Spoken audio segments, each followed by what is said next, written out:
viață trebuie să avem doar strictul necesar. Trăim din bogăția junglei ce am primit-o în dar. Ne scorpinăm o zi întreagă de scoarța unui pom. Și când zic mor, să nu mă crezi, puiuțule de om.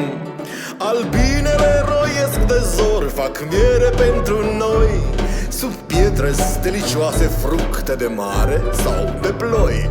Din pom luăm câte o banană sau câte un ananas. Drăguțule, ăla e cactus și te înțepi în nas. Ce viață minunată!